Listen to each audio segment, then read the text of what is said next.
Is it just me, or does fall not just feel like a reset button? Kind of like another version of a new year. Kids are heading back to school, maybe your work is ramping back up, maybe your routines are shifting, but suddenly the pace of life seems to pick up, doesn't it? For many of us, this season of change is exciting, but it can also feel overwhelming. Change can be stressful for all of us, no matter what your job is, how many kids you have, what your lifestyle is. So, if you've noticed as fall is swinging into gear, you're juggling endless to do lists, you're rushing between your responsibilities, maybe you're feeling like there's never enough time in the day to do what you want to do, you're definitely not alone. This is exactly the time when stress can really start to ramp up and tension can start to sneak into our bodies, and our nervous systems and our minds could use a little bit of extra care. That is where a simple, low effort mindfulness practice comes in. And this is exactly what I'm exploring this month in the blog, because I know September is a busy season.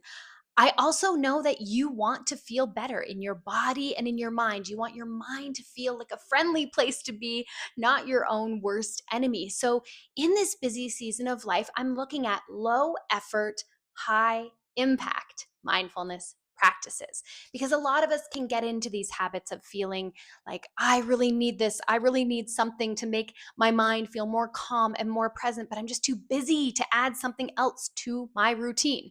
So, keep watching and maybe even head on over to my blog after this video to find out all of my ideas for you. Because the thing is, becoming more mindful, feeling more calm, feeling more present does not have to take hours. In fact, the simplest routines can take just a few minutes and they can create profound shifts in your life. We are actually on day 3 today of my September 7-day challenge, and people are already noticing just with quick, simple shifts. I'm talking 3 minutes of their day.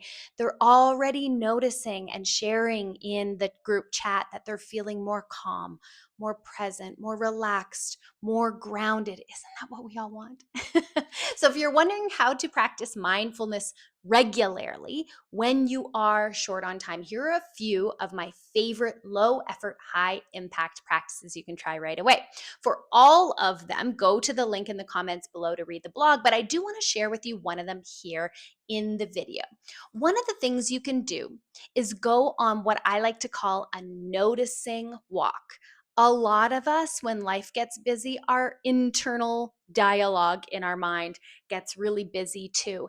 And often, one of the ways, or many of the ways, we try to cope with this, we try to like quiet down the loudness in our brain, is we listen to a podcast, we listen to music, we start to just shove all this content in our brains.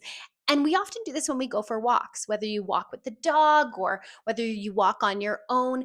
The next time you go for a walk, I want you to challenge yourself to not shove more content in your mind through your little earbuds. I want you to go on a noticing walk instead of listening to music, instead of listening to a podcast, instead of overwhelming your mind with more content. Try a short walk where your goal is only to notice what's around you through your senses. I love listening to podcasts on my dog walks in the morning. Many of you know I do my daily morning dog walks, but I really force myself a couple of days a week to not listen to anything and to notice the colors that I can see. Today, I did not listen to anything. I noticed these beautiful purple flowers alongside the path I was walking that are still sticking around, even though fall is coming. So, how many different colors can you spot on your walk? What about sounds? If the leaves have started falling where you are, can you hear them crunch underneath you? There's a few spots on my walk where the trail turns into kind of a gravel trail. There is something but the sound of walking on that gravel that I love. Also, where I live, there's lots of bird song in the morning. If there's a breeze, I hear the trees rustling. Sometimes I hear kids making their way to school, giggling and laughing and being silly. And then what about feeling, touch, that sense? What about the feeling of the breeze on your skin, the feeling of the sun on your skin, the feeling of the warmth of maybe the jacket you're having to wear right now, maybe the feeling of your feet in your comfy running shoes. Connect with that sense of touch. And on this noticing walk, you get this chance to not just stay stuck in your head, replaying your problems from yesterday, worrying about the problems of tomorrow. You really get into the present moment. And it's also training your brain to continue to be in the present moment for the rest of your day. So go ahead and give that a try. And if you're looking for more ideas for low effort, high impact mindfulness practices for a busy fall season, go to the link in the comments to read my full blog.